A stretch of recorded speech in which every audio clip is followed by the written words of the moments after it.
महाराज जी, बड़ी संख्या में सोशल मीडिया के जरिए युवा आपके वचनामृत का लाभ ले रहे हैं और उस पर अमल भी करते दिख रहे हैं, लेकिन उनमें अभी भी कुछ हिचकिचाहट है। खुलकर इस बात करने में शर्माते हैं, छिप छिपाकर आपको फॉलो करते हैं।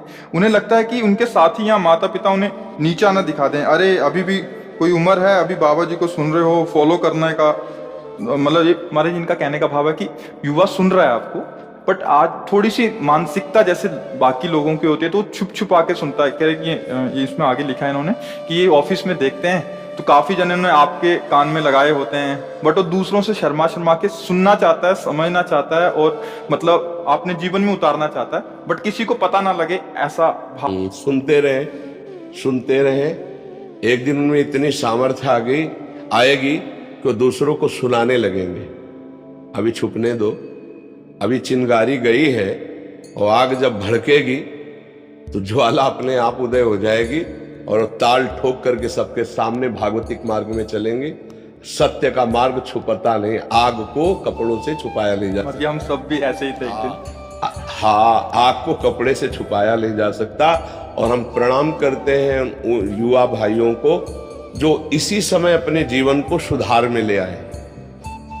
ये अवस्था बर्बाद हो गई तो आप सच्ची मानो, ये केवल नौटंकी नाटक भक्ति का बुढ़ापे में होता है, भजन नहीं होता। हमारी बात को पकड़ लेना। जीवन में भजन का अभ्यास नहीं किया, जीवन में संयम का अभ्यास नहीं किया तो बुढ़ापे में नौटंकी होती, भजन नहीं होता है, उसका नाटक होता है। भजन करना कोई खिलवाड़ नहीं। जिंदगी में जवानी में बेविचार करते रहे, बहुत से माताओं बहनों की तरफ गंदी दृष्टि रखते रहे और बुढ़ापे में सोचो कि भजन हो जाएगा, हमको करके दिखा दे कोई।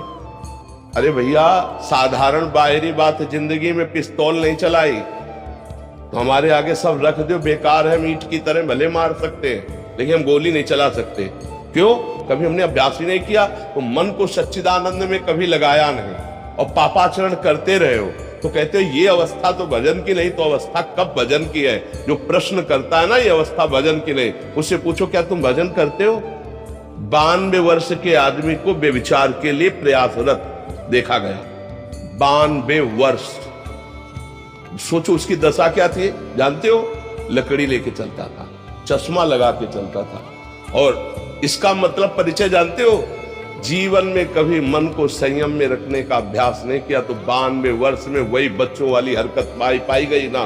तो जो अगर जवानी में संयम में रहकर तुम सत्य मार्ग में नहीं चलोगे तो बुढ़ापे में तुम महात्मा नहीं बन जाओगे। चाहे कपड़ा बदल लो, चाहे देश बदल लो, उद्देश्य नहीं बदलने वाला। ये पक्की बात समझो।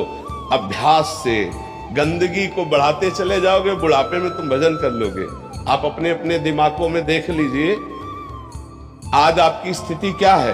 अगर इस स्थिति को नहीं सुधारा तो स्थिति बढ़ती चली जाएगी, घटेगी नहीं। ये अवस्था से नहीं घटती, ध्यान रखना। अवस्था से, ये भजन से घटती है, ये संयम से घटती है। आज रोक रहे हो, हम धन्यवाद देते हैं। नौजवान मदिरा पान छोड़ रहे हैं, मांस छोड़ रहे हैं, गंदी बातें छोड़ रहे हैं, हम उनको प्रणाम करते हैं और हमारे प्रभु उनका सहयोग करेंगे। हाँ, तुम छुप छुप करके पहले पाप कर्म करते थे, आज छुप छुप करके सत्य बात में आ गए हो तो धन्यवाद। एक दिन तुम छुपोगे नहीं, एक दिन तुम प्रकाशित हो जाओगे। समझ रहे हो? महाराज कुछ मित्रों को प्रोत्साहित करता है नॉनवेज छोड़ने के लिए और फिर ये व्यसन छोड़ने के लिए, तो कहते हैं जिंदगी में बचाई क्या फिर करने के। हाँ, अभी जिंदगी को जीने के लिए उन्हें केवल इंद्रियों का विलास जाना है। चुप रहो। एक दिन जब इनको तमाचा लगेगा कर्म का, तभी तुमसे खुद पूछेंगे कि छोड़कर जिंदगी में जीने के लिए कोई और रास्ता है कि नहीं है। चुप रहो। कैंसर ऐसे फैल रहा है जैसे जुकाम और बुखार। ये किन कारणों से फैल रहा है? पापाचरणों से। पापाचरण बढ़ता चला जा रहा है तो पाप का आचरण रोग, नाना प्रकार के दुख, क्लेश, अशांति के रूप में आता है। इनके बातों को मत सुनो जो इंद्रिय विलासिता में लगे। कितने दिन इसको खवा के रख लोगे? कितने दिन तुम शराब पीकर अपने फेफड़े और लीवर को शुद्ध रख पाओगे? कितने दिन तुम बेविचार करके पुरुषत्व को स्थित कर पाओगे? काल के एक तमाचा में मिट्टी में मिल जाओगे। फिर तुम्हारे जीवन का फल क्या रहा? जी रहे हो, धन कमा रहे हो, किसके लिए? भोग भोगने के लिए। और भोग भोग कर जी किसके लिए रहे हो? भोगने के लिए। बस एक ही क्रम। जीने का उद्देश्य मानव जीवन का धर्म है, सत्य है, राष्ट्र है, भगवान है। ये कहाँ उच्च विचार रह गए? क्यों? केवल इंद्रियों के गुलाम बन गए। शराब पीना, बेविचार करना, मांस खाना कर लो। एक समय आएगा मन पछताई है, अवसर बीते, जब समय चूक जाएगा तब तुम्हारे सुधरने के चांस नहीं होंगे और फिर तुम्हें दुर्गति भोगनी होगी। ऐसे मूढ़ पुरुषों को कभी भी अपना मित्र नहीं बनाना चाहिए।